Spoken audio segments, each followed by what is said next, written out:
Hey my lovelies, I hope you're all safe and well. It's Mitch here. I'm just coming on to do this Wednesday's Facebook guidance readings for you.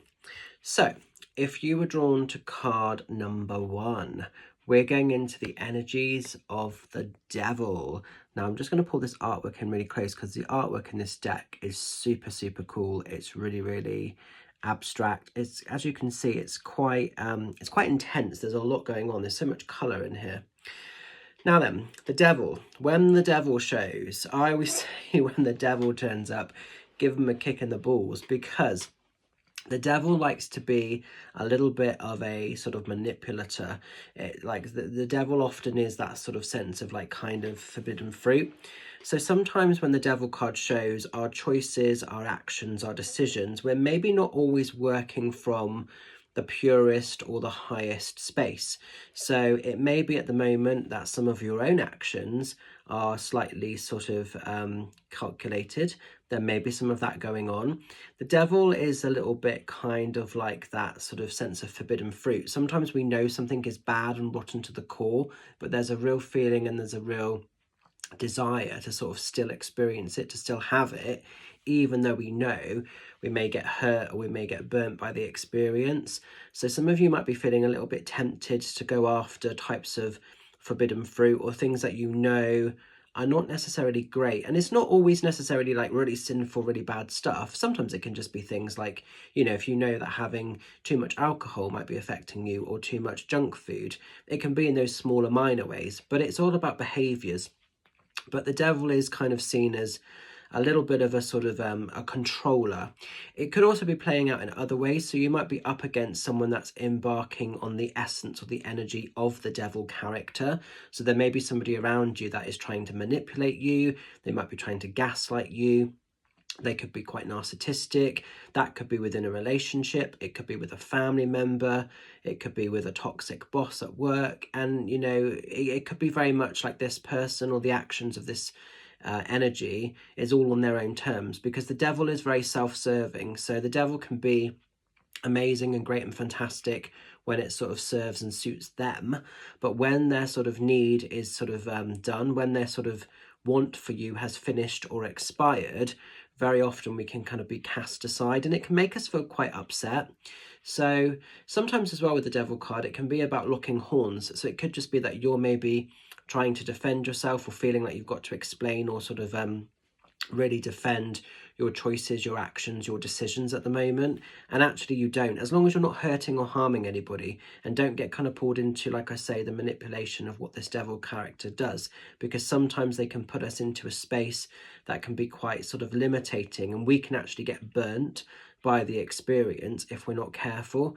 So sort of vibrate higher than the essence of the devil, because it's all about control, feeling dominated in some sort of way. So whether it's happening in the behaviors and the actions of a person, maybe you're unintentionally taking on the role of the devil yourself at the moment, and maybe, you know, you're just seeing types of behavior around you that sort of symbolize the sort of behavior of what the devil is about. And if that is happening, be aware of it and kind of catch it and think, oh, actually, I don't want to kind of be that person.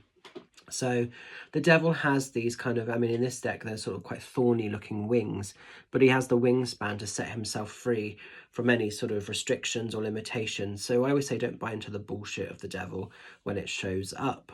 So an interesting one if you've been drawn to card number 1. Now then, as we're going into card number 2, we're going into the energies of the Three of Pentacles. Now, when the Three of Pentacles shows, this is usually progression. This is usually positive choices around financial abundance, security, success. It's a step up the ladder. So, and the Pentacles are serving and working for you. So it shows up quite a lot materialistically. So maybe some of you are really looking at how you want money to sort of serve and work for you at the moment. Comes up a lot when there's some sort of positive sort of step of success. So it could be maybe some of you are taking that next leap of faith with a career path, a job opportunity, could be around house and home. Maybe you've been looking for new properties, whether it's buying and selling, or could be renting, and maybe something has become available and it's now almost putting everything in place to have that new experience, that new cycle. Obviously, Three of Pentacles, number 3, very powerful. It's all about manifesting what we set out as an intention. We can attract back, we can receive, and it can become part of our physical world, part of our physical existence. But it's usually a step up. It's usually like a success, a celebration, and it leads to bigger and better things that are going to offer long-term success, long-term security. There's also this feeling of like an amplification around abundance. So even though it's not just around money, it's usually sort of making good choices, good decisions that can serve you well immediately from a financial space and offer long-term financial security as well. So if some of the things you're doing make financial sense, that could be why that's coming in, you know, definitely. So it's an exciting time. It's a really exciting time. So go after those job opportunities. If you're thinking of setting up a business, go for it. This is going to be as good a time as any. If you're looking for house or home moves or wanting to sort of buy or sell property, this could be a really lucrative time for all of that to manifest and become. And finally, as we're moving into card number 3, we're going into the energies of the 10 of Cups. 10 of Cups is a really cool card. It's a happy family card of the tarot. It is like everything from an emotional space, feeling really good, really positive. There's a real sense of gratitude with this card as well when it kind of comes in. So it's kind of stopping to embrace and look at the beauty of your world, look at the quality of what exists, what's around you. It's a real important time to celebrate the vibrations of unconditional love. So love kind of from family members, but also when we say family, I don't just sort of mean bloodline family, I mean spiritual family as well. And it could be for a lot of you, your friends or your spiritual kind of gathering, your tribe, they're actually more important, or they may be more crucial family members than actually bloodline people, because definitely some of my family members are slightly questionable. Not the immediate family, but surrounding. But we won't go into that. So yeah, 10 of Cups is all about celebrating the love, where you're respected, where you're appreciated, where you're valued, and just really sort of actually basking in that energy of like oneness almost, you know, because sometimes we can have goals and visions and ideas, but sometimes we just have to stop and embrace the beauty, embrace the view. This also shows as a time when maybe some of you are thinking or really sort of missing loved ones that are now in the spirit world. And even though you may be missing those, there may be anniversaries or birthdays or other important events that reconnect you to loved ones that now live on in the spirit world.